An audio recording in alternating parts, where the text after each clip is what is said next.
Hello everyone and welcome to the Kiki London YouTube channel. My name's Amanda and in today's video we're going to be doing some Halloween nails.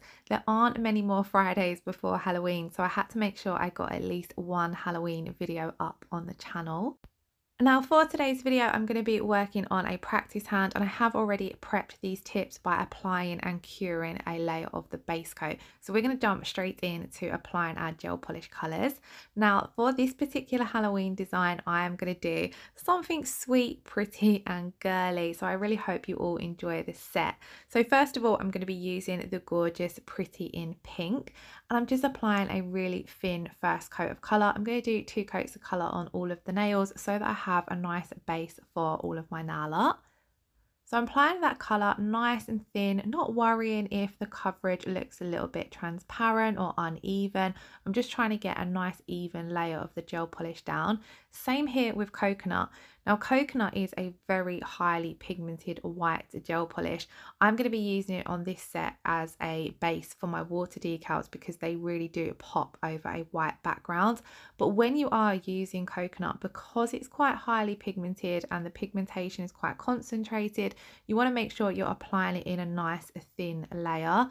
Otherwise, sometimes you can get wrinkling. If you've got any highly pigmented colours, if you apply them too thickly, especially with black and whites, when you pop them in your LED lamp to cure, they can wrinkle. So make sure you keep your colours nice and thin. I really wanted a few sparkles in this set, so I'm going to be using the beautiful Romantic Spark as the base colour for my ring finger. Now Romantic Spark is a jam-packed glitter gel polish.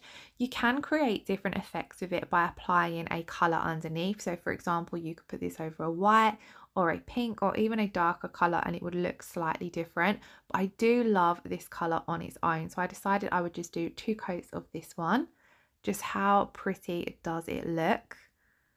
And then on the little finger, I'm going to do 1 coat of Black Heart. Now, again, this is a very, very highly pigmented gel polish. I find I only ever need 1 coat of this.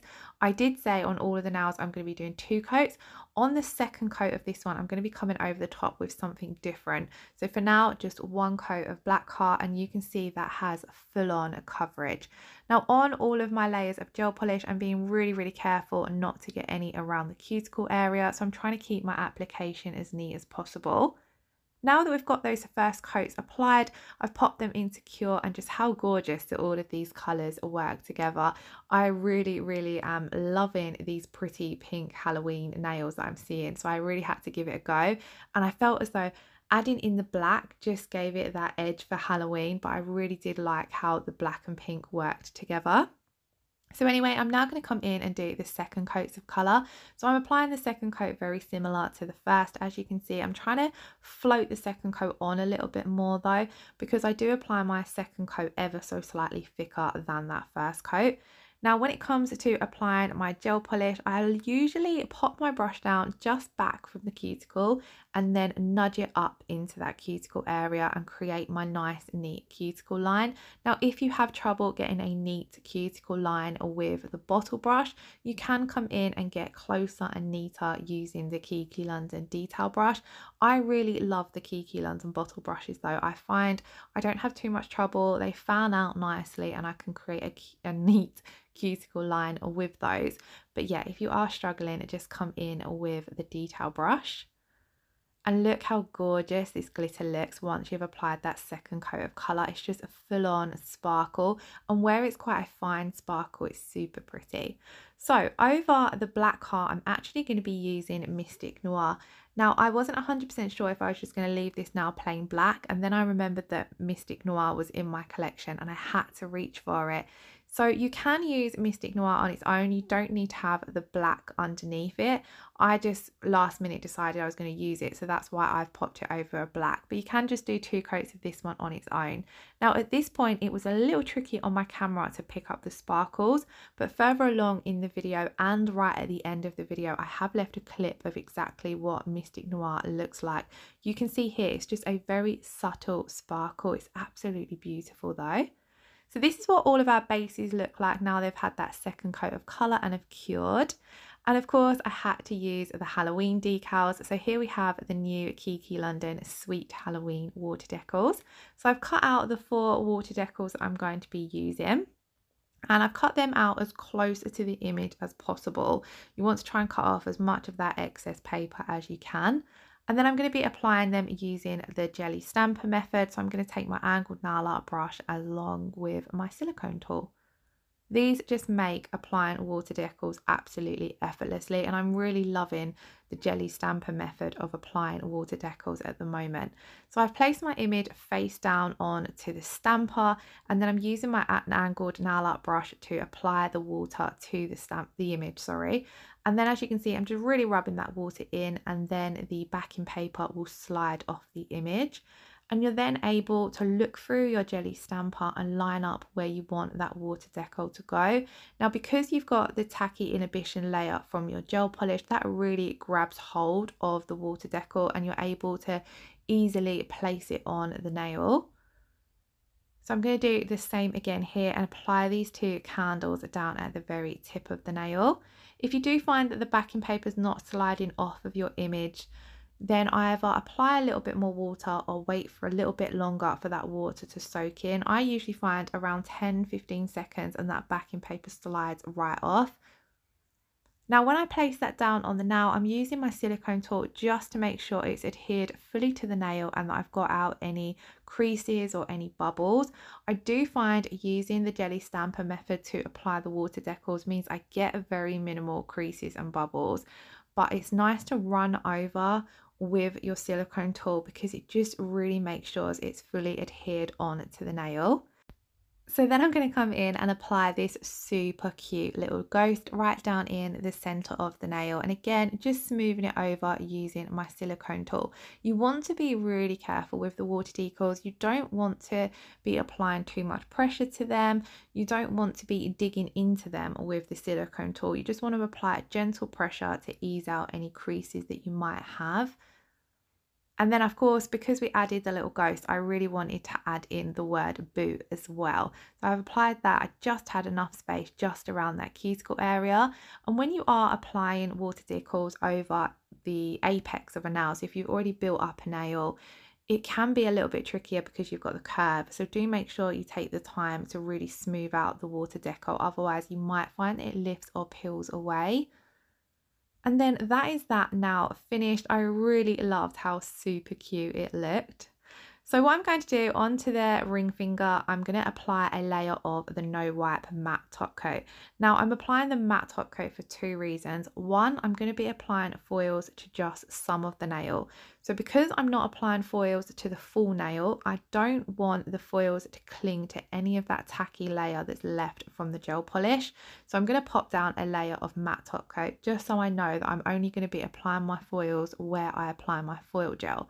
I then actually decided I would leave this now matte because I loved how the foil drips that I created looked over the matte surface. So I was glad I come in and matte top coated at this point anyway. Now let's take a look at the foils. So here I have box 3, which is the holographic colours, and as you can see we have 10 different holographic colours. I love these effect foils. They just have that really cool shattered glitter effect to them, and they are super easy to apply. So I'm going to be using one of those along with the Kiki London foil gel, and to apply the foil gel I'm going to begin with my detail brush. So as you can see, the detail brush has a really thin short end, so it's great when you're just wanting to create intricate or simple designs even around the cuticle area. Because it's quite small, you're not going to be applying more product than's needed. Now I'm just going to be painting on some simple drips. So what I've done is I've popped some of that foil gel onto my palette, and then using the detail brush I'm starting off by going around the cuticle area, and then I'm just going to paint on these drips. Now I kind of just winged it. I haven't painted on any drips in a long time and I forgot how I used to do it, so I simply painted on a line and then done a little blob at the end, and it kind of worked. I do think there's probably easier ways to do it. I just completely forgot how I used to do them. It's not a design I've done in a while, and I've never done it with foils before. And it is a little bit tricky when you're painting on with the foil gel because it's clear, so it can be a little hard to see where you're putting it down. But I've painted on those drips and I've popped that foil gel in to cure for 30 seconds. And then I went for the lighter pink holographic foil. And I'm just placing that down right over where I've applied my foil gel, really rubbing it in, especially around that cuticle area. And then you can see how well that's transferred. I did just come in and tap over it a few more times just in case there was any little areas or little gaps where there was no foil, because I wanted to make sure those drips were fully foiled and fully holographic. And this was where I decided that I really loved how the holographic foils looked over the matte surface of a Romantic Spark. So rather than top coating the entire nail, I'm going to take some of the No Wipe rubber top coat and I'm simply going to top coat the foils. Now, after I did this with the rubber top coat, I had the idea that you could also do this with the Kiki London Easy Build Up Gel, just to make your drips look a little bit thicker and like there is something really running down the nail. So that's definitely something I want to try. But for now, I'm just using the rubber top coat. I opted for the rubber top coat because it's slightly thicker. And I wanted the drips to have that slightly 3D raised embossed effect to them. So rather than just thinly painting it on, I've popped down a thin layer and then I'm just coming back over and building that top coat up a little bit. Not too much because I still want it to cure properly, but just enough so that you can see that the foils are raised off of the matte surface. And again, I'm using that detail brush because it's perfect for these smaller nail art designs. Building up the thickness a little bit more on the actual drips as I want them to look the most raised. And then I'm going to pop that in to cure for 60 seconds. So this is what our design is looking like so far. Just how holographic do those foils look, and especially over the matte glittery base. I really loved this combination. And I thought it all just tied in really cute. I didn't want to go overboard on the ring finger because we had quite a lot of nail art on that middle finger. So on to the pointer finger, I'm coming back in with the foil gel and I'm just placing this down at the cuticle area and fading it down the nail. So rather than fading it down with the bottle brush, I've switched to the detail brush just because I can create a bit more of the brush stroke effect. I want it to look quite rough and jagged. Then I'm popping that in to cure for 30 seconds and I'm coming in with that same light pink holographic foil and just placing that over where we've applied the foil gel. And as you can see, it's got like that shattered. You can see the brush strokes where more foil gel has been pulled down in certain places compared to others. You could also do this with the ombre brush and you might get a bit of a better result, but for some reason I reached for my detail brush. Now, I hadn't quite applied my foil gel well enough around the cuticle area. As you can see, I didn't get close enough to the cuticle with it. So we have that gap there. So what I'm going to do is come in with the foil gel, pop some on my palette and take my detail brush and just fill that in. So if you do have any areas, especially around the cuticle areas where it can be a little bit troublesome, then just come in again and reapply. You can do that when you're using these foils that aren't a full cover image or aren't an image that needs matching up, if that makes sense. So I've popped that layer of foil gel down, popped it into cure, and then I'm able to come back in with that pink foil and just touch up that cuticle area. It was a little bit of a tricky area, to be honest. The cuticle area is usually the hardest area, but where I'm working on a practice hand as well, there's kind of quite a bit of a dip between the nail and the cuticle area, so it just made it really tricky. So I'm doing my best to get my foil right in that groove and as close as I can. Then I'm going to switch back to those sweet Halloween water decals, and I've cut out the cool spider web here. So I've placed that face down on to my jelly stamper. Give it a good press. You want to make sure that it sticks down well. Then I'm coming in with some room temperature water and my angled nail art brush. As you can see, I brush it on, test it, and then if it doesn't come off, I apply a little bit more water and then slide it off. Now, I have sped the video up. You would ideally let that water soak in for around 10-20 seconds. Then I've placed that down on the nail, and as you see, we've got some excess here. So what I've done is I've dipped my angled nail art brush into some acetone, and I'm just using the brush and the acetone to melt away that excess water decal. This means that you're not going to have none overhanging, and that you're going to be able to fully seal it in with your top coat. You don't want to have any of your water decal design overhanging, otherwise when you come to top coat it is going to peel and chip away. So either melt it away with a little bit of acetone like I did there, or you can also file off the excess. So now that we've finished this design, it's time to come in and top coat all of the nails. So I'm top coating with the No Wipe rubber top coat. Now I think I say this all of the time, but I love this top coat for encapsulating nail art in a gel polished set, especially when you're working with water decals and foils. They're quite raised off the nail. You are sometimes going to get the odd bubble or the odd crease in them. And the rubber top coat, where it's that little bit thicker, it minimizes how noticeable they are because it adds that thicker layer. And it also helps seal all of your nail art in for the duration of the set. Before using the rubber top coat, I used to find to make my water decals last, I'd have to apply 2 coats of a regular top coat, but I don't need to do that with the rubber top coat because they are fully sealed in with it. So I like to really work it over the nail, making sure that I'm really encapsulating all of those water decals in, especially when I've applied quite a few on the one nail like I have done here. So I apply it and then I'll wipe my brush off and then I'm moving that top coat around. It will self-level, so don't worry if it looks a little bit uneven.